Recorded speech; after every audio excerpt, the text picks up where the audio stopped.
tidak merupakan pencemaran nama baik atau pencemaran tertulis jika perbuatan jelas dilakukan demi kepentingan umum. Terima kasih Bang Karni. Assalamualaikum warahmatullahi wabarakatuh. Waalaikumsalam. Saya coba membahas hukum pidana ini dari sisi hukum pidana material, yaitu pasal-pasal yang dipersangkakan, maupun dari sisi hukum pidana formil, yaitu bagaimana proses hukum dijalankan. Pertama, kalau saya lihat dalam catatan yang buat ini, ada 2 klaster penetapan tersangka, yaitu klaster pertama itu ada Saudara Egy Sujana, Kurnia Triroyani, M. Rizal Fadilah, Rustam Effendi, dan Damai Hari Lubis. Nah, pasal yang dipersangkakan itu pasal 310 dan 311, yaitu pencemaran nama baik. Itu masuk kalau kita dilihat KUHP ada di legi generali, aturan yang bersifat umum. Sedangkan ada satu lagi itu pasal yang 27A junto pasal 45 Undang-Undang ITE, itu pencemaran nama baik dan fitnah juga, tapi masuk dalam kategori lex specialis karena diatur secara khusus, materi muatannya sama tapi perbuatannya dengan menggunakan sarana elektronik. Nah, kemudian ada pasal lain nih disangkakan, yaitu pasal penghasutan, yaitu pasal 160 KUHP dan pasal ujaran kebencian, yaitu pasal 28 ayat 2 junto pasal 45 Undang-Undang ITE. Nah, klaster kedua tersangkanya adalah Bapak Roy Suryo ini yang ada di samping saya, Pak Rismon Hasiholoan, satu lagi Ibu Dr. Tifauziah, Tifa, ya.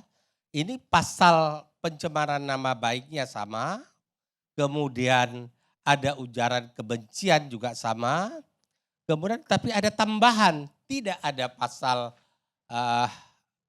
penghasutan, tapi ada tambahan pasal 32 dan 35 Undang-Undang ITE yang berkaitan dengan manipulasi data elektronik. Nah, kemudian sebelum saya bahas satu persatu, saya izin terlebih dahulu Bang Karni, saya coba bahas pasal-pasal yang dipersangkakan itu dari sisi teoritis, filosofis, dan aspek ilmu hukum pidana material. Sehingga tidak salah persepsi dalam penegakan hukumnya. Pasal yang saya sebutkan lex specialis, legi generali tadi juga sudah diatur dalam putusan MK, ya. Kemudian terkait dengan pasal pencemaran nama baik, sama maaf Bang Karni, saya berikan contoh, baju yang dipakai Bang Karni ini palsu saya sebut. Bukan merek X, tapi palsu. Nah, pembuktian dalam proses hukum ada 2 mekanisme. Saya bisa membuktikan bahwa itu palsu, saya membawa bukti-bukti. Atau saya tidak bisa membuktikan itu palsu, Bang Karni kalau ingin menuntut saya palsu, maka Bang Karni terlebih dahulu dan hukum menentukan seperti itu Bang. Harus dibuktikan bahwa baju yang Bang Karni pakai itu tidak palsu. Nah, bagaimana membuktikan baju Bang Karni pakai tidak palsu? Ada mekanisme pembuktiannya. Mekanisme pembuktiannya adalah dengan mengundang pabrik penerbit menyampaikan kepada aparat penegak hukum ini speknya baju kami, kemudian dalam proses penegakan hukum diuji dengan pemikiran-pemikiran keahlian. Para ahli dihadirkan untuk menguji itu. Bahkan ada pakar yang berpendapat bahwa baru bisa dihukum ujaran fitnah atau pencemaran nama baik kepada si penuduh bahwa baju Pak Karni itu palsu setelah dapat dibuktikan bahwa baju Pak Karni itu adalah asli. Itu yang harus dilakukan terlebih dahulu. Oleh karena itu maka saya tidak bicara kepentingan ya. Saya bicara ini hukumnya, jangan salah ke depan. Ini saya juga memberikan pembelajaran kepada adik-adik mahasiswa, kepada masyarakat dan aparat penegak hukum. Jangan salah agar kalau penggunaan pasal pencemaran nama baik yang berkaitan dengan suatu tuduhan, fitnah, maka harus dibuktikan dulu bahwa perbuatan yang dituduhkan itu tidak benar. Nah, makanya tadi saya juga heran kok Prof. Mahfud ahli hukum tata negara bisa menjelaskan hukum pidana ya dengan sangat bagus tadi ya.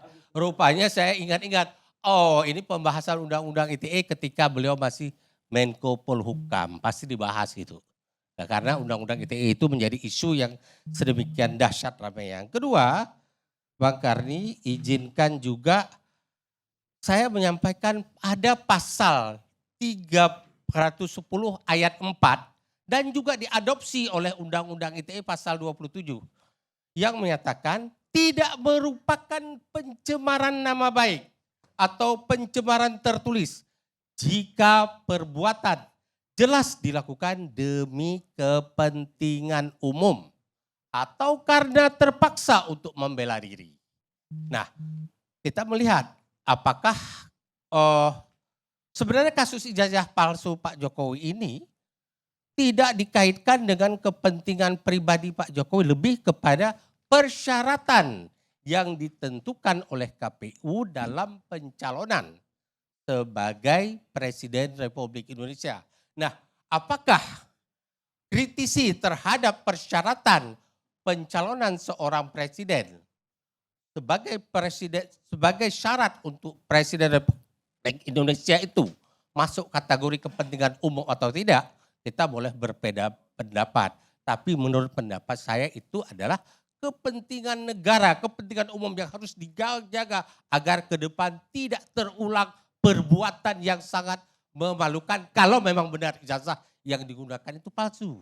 Oleh karena itu maka proses penegakan hukum ini harus tuntas, jangan meninggalkan sisa.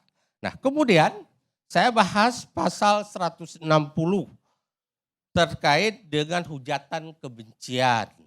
Nah, pasal 160 ini sudah pernah diuji oleh Mahkamah Konstitusi. Meskipun dulu pernah orang bilang lah itu kan pasal peninggalan penjajahan. Tapi Mahkamah Konstitusi mengatakan pasal itu tetap diperlukan. Jadi oleh karena itu pasal itu tetap berlaku. Tapi Mahkamah Konstitusi membuat persyaratan konstitusional. Yaitu deliknya harus dianggap sebagai delik material, bukan delik formil. Jadi ujaran kebencian, penghasutan itu baru bisa kalau terlihat akibatnya. Itulah delik formil. Kalau tidak ada akibatnya, misalnya yang disebutkan dalam akibat-akibat yang disebut dalam pasal 160, maka dia masuk kategori delik formil. Tapi kalau sudah muncul akibat, nah itu masuk ke dalam delik material.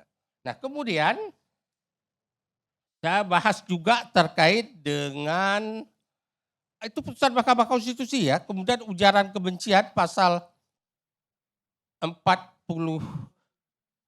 pasal 28, 45 dan seterusnya. Jadi saya nggak mau terlalu masuk ke pasal itu karena ini agak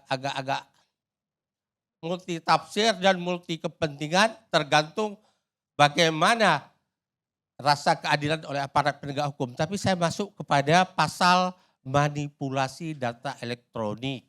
Nah, maaf Bang Karni udah kering lidah ini. Pasal 32 dan pasal 35. Saya mencatat pasal ini ya pasal-pasal yang sering digunakan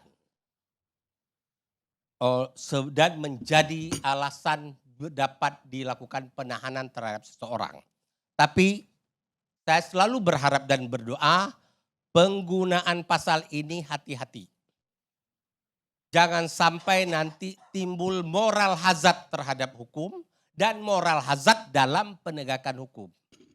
Dalam praktek peradilan kita sering sekali terjadi, bukan sekali dua kali, berkali-kali pasal ini hanya dipakai sebagai cantolan untuk melakukan penahanan. Di persidangan sering tidak terbukti. Yang terbukti pasal-pasal lain, tapi pasal lain itu tidak bisa digunakan. Nah, saya sebagai orang yang bergerak di bidang hukum, baik dalam kapasitas sebagai praktisi maupun akademisi, maupun sebagai pengamat, termasuk Bang Karni, termasuk Pak Arianto tadi, penting menjaga agar penegakan hukum harus bermoral.